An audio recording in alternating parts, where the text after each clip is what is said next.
The following message is a presentation of Ligonier Ministries, home of the radio program Renewing Your Mind with R.C. Sproul.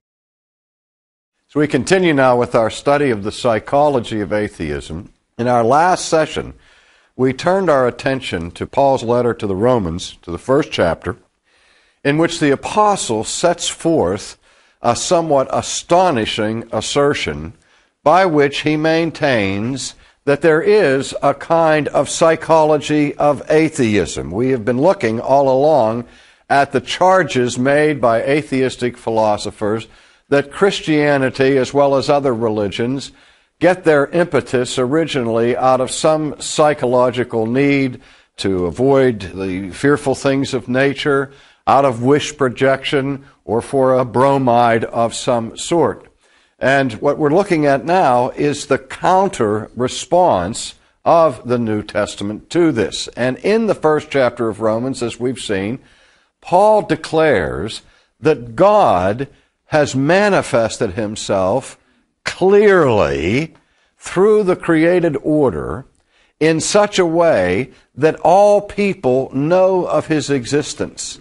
And this general revelation of which the apostle speaks in Romans 1 leaves everyone without excuse.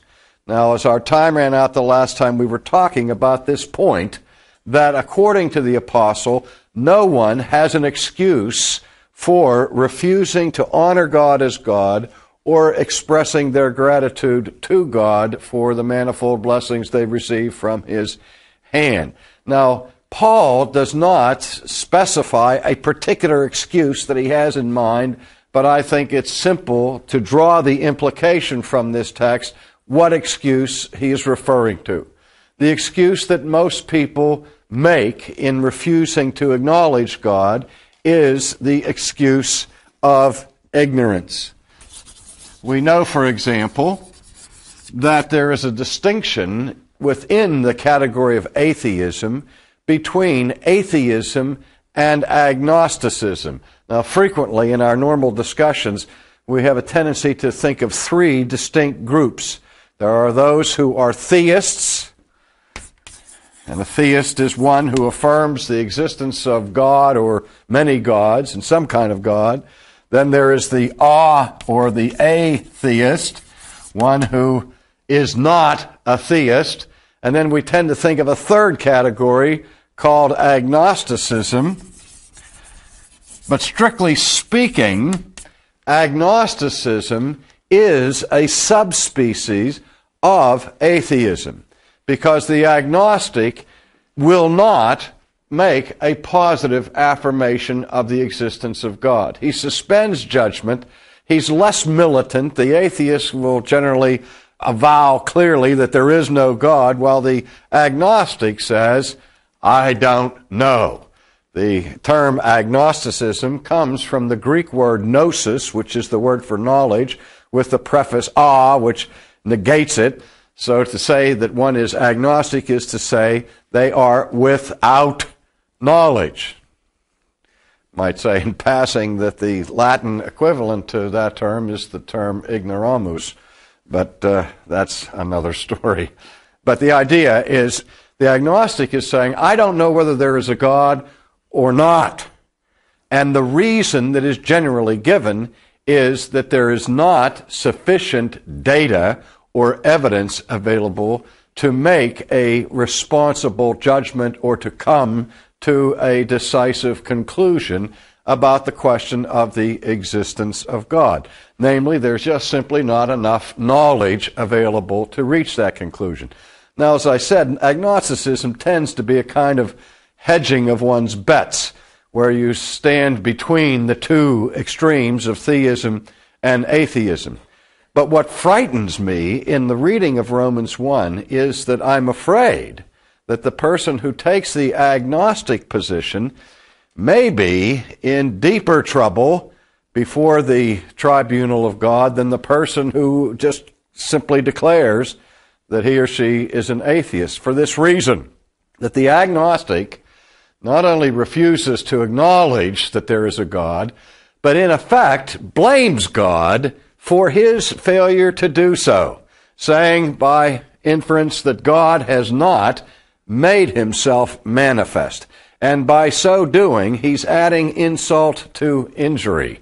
That is, if what the Apostle Paul is saying here in Romans is indeed true. If it's true that God clearly manifests himself to every human being to such a degree that every person knows that God exists, then to say that you don't know that he exists is to refuse to acknowledge God as God and then again to blame the Creator for that refusal.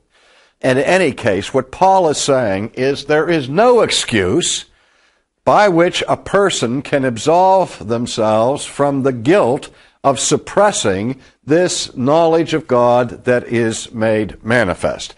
Paul continues his treatment of this in Romans 1 by saying, because, verse 21, although they knew God, they did not glorify him as God, nor were thankful, but became futile in their thoughts, and their foolish hearts were darkened. Professing to be wise, they became fools, and changed the glory of the incorruptible God into an image made like corruptible man, and birds, and four-footed animals, and creeping things. The first thing, again, we see in verse 21 is that there's a participle form of the verb used here, which is translated, although they knew God. What the participle declares is that there is a clear knowledge of God in the mind of every human being. Now, at this point, a question might arise, because in 1 Corinthians, the apostle says that men do not know God. Now, here in Romans 1, he says they do know God. Now, is the apostle guilty of contradicting himself between his writings to the Romans and his writing to the Corinthian congregation?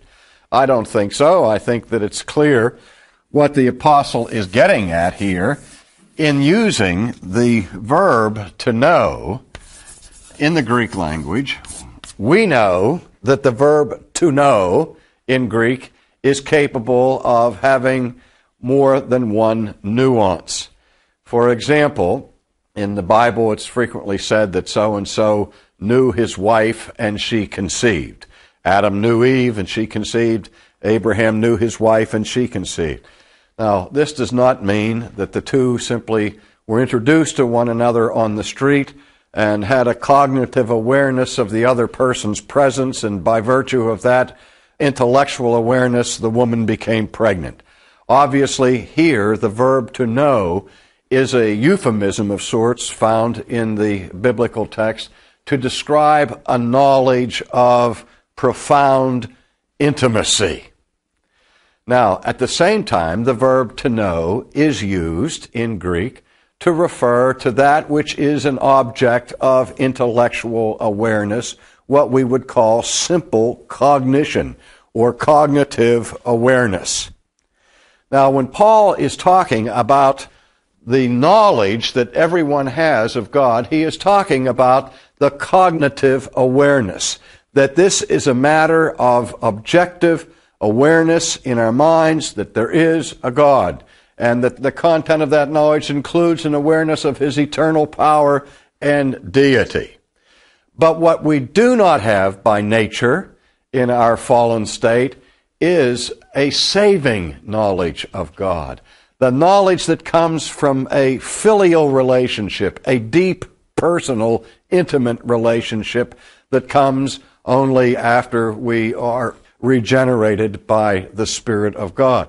And so Paul makes that distinction, and we need to keep that distinction in front of us as we discuss this. But again, the reason for the failure to have any excuse is that it's not simply that God makes knowledge of himself available for those who see it if they want to, but that knowledge actually gets through.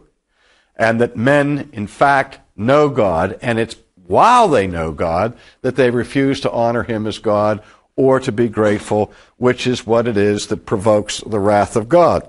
Now, in this process, the result is, in the second part of verse 21, they became futile in their thoughts, and their foolish hearts were darkened. We began this study by asking the question, why is it that otherwise highly educated and brilliant people come to different conclusions about the existence of God? We've looked into past history, and we've seen some philosophical geniuses, men of prodigious learning, who deny the existence of God, and yet on the other side, men of equally prodigious intellect, such as Augustine and Aquinas and Descartes, who affirm the existence of God. And so we can't determine the question of the existence of God simply by taking a studio poll of highly credentialed thinkers or academicians. But we asked the question, why do brilliant people disagree? And we looked at some of the reasons for that. Now, suppose a person knows very early in their thinking that God exists, and then applies their subjective rejection of that awareness and deny what they know to be true. That is, again, the moral problem that we have as creatures is not that we fail to know that God exists, but rather that we refuse to acknowledge what we know to be true. That is fundamentally dishonest, to refuse to acknowledge what you know to be true. But let's suppose that early on in our thinking, we gain an awareness of God. We know that God exists, but we suppress or repress that knowledge and refuse to acknowledge it, and then apply all of our learning and all of the intellectual powers at our disposal to construct a philosophical system. The more brilliant we are, the more logically consistent we are, the further away from God our thinking will take us. That is, if we begin with a premise that is false and develop and construct a whole system of thought from that faulty premise, as I say, the more brilliant and more consistent we are, the further away from the truth we will get. That's why he says they become futile in their thinking. And I like the choice of words that the apostle makes here, because the further away one gets from theism, the more one moves in the direction of nihilism, as Nietzsche reached, where he said in the final analysis, there is no meaning, there is no truth, it is all das Nichtige, the nothingness of nihilism. And nihilism is that philosophy that says there is no meaning to human existence, and that is the nadir of futility, to come to the conclusion that all that we do and all that we are is futile. So he says here, the apostle does, that once we move in that direction, our thinking becomes futile and our foolish minds are darkened. He uses two words to describe our condition there. First of all, he uses the word foolish. And we don't want to gloss over this too quickly, because the apostle is not saying that people who deny the existence of God or who repress the knowledge of God are stupid. That's not what he's saying. He's not challenging the credentials of their learning or the acuteness of their intellects. What he is charging them with is not stupidity, but foolishness. Now, again, in our common, ordinary speech, we will often use these terms, stupid and foolish, interchangeably as if they were synonyms. But in the biblical categories, they are anything but synonyms. And this is the point we miss. That to be called foolish or to be called a fool, biblically, is not a judgment about our intellectual capabilities. It's a moral judgment. Because wisdom, in biblical categories, is a virtue. And foolishness is a sin. God's judgment is poured out against foolishness. And His blessing is promised to those who embrace the wisdom that begins, according to the Scriptures, with the fear or reverence for God. Since the fear of the Lord, according to the wisdom literature of the Old Testament, is the beginning of wisdom, conversely, a lack of reverence, a lack of awe, a refusal to submit in adoration to the majesty of God is the beginning of foolishness. So the Scriptures will say, the fool says in his heart, there is no God. Do you remember Jesus on the Sermon on the Mount when He warned people about slandering others? And one of the things that He cautioned us about was saying about another person, thou fool. Now, Jesus doesn't preclude that, absolutely. He Himself uses the term when He tells the story of the rich fool who had great barns filled with materials, and he said to himself, I will tear down my barns and build bigger barns. And he paid close attention to the progress of his business, but utterly neglected the state of his soul. And what was the judgment of God upon him? God says to him, thou fool, this night thy soul is required of thee. And so I hope you will see and catch the flavor here, again, that what the apostle is doing is making a moral and ethical judgment upon those whose thinking leads to futility and foolishness and darkness. Now, again, what happens here? Well, to speak about this in psychological categories, we have to look at how the apostle describes this. They profess to be wise while they become fools, and they change the glory of the incorruptible God into the glory of corruptible creatures. And then if you look later on in the text, verse 24, therefore God also gave them up to uncleanness in the lust of their hearts, to dishonor their bodies among themselves, who exchanged the truth of God for a lie and served and worshipped the creature rather than the Creator. Here the word that Paul uses is a form of the verb metalasso, which is translated to exchange. Now, recall that at the beginning of our study of Romans 1, we saw that the general universal response of the human race to the manifest self-disclosure of God is to repress it, to suppress it, to push it down, to stifle it, to hinder it, to incarcerate it, to bury it as deeply as we possibly can in the hidden portions of our mind. But the point we have to understand that knowledge that is suppressed is not destroyed. Knowledge that is buried has a way of working itself back up to the surface.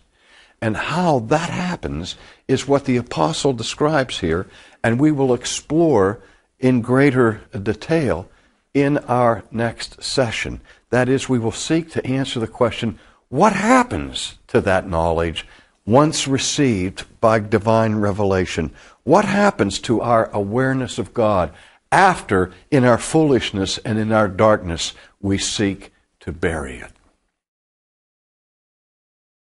Let me give a word today for those of you who call yourselves agnostic, or who have friends or relatives who define themselves as agnostics. I'm sure that when you hear somebody say that that is dishonest, that has got to rile you up a little bit and irritate you no end.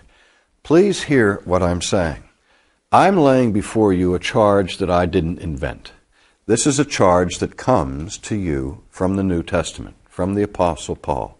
Now, you may give no credence to the thinking of this ancient Greek man.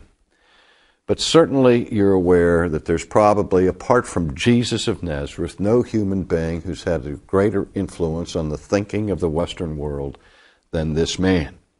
You owe it to yourself to take him seriously. And even if you reject what he says, at least take the trouble to reflect upon what he says before you reject it out of hand. Because he's giving this as a sober, serious word of caution. Because if God has manifested himself plainly and clearly to you, and you have not been honest with that revelation, then you are facing the most serious of all possible problems. For more information about Ligonier Ministries, call 1-800-435-4343 or contact us on the web at ligonier.org. That's ligonier.org.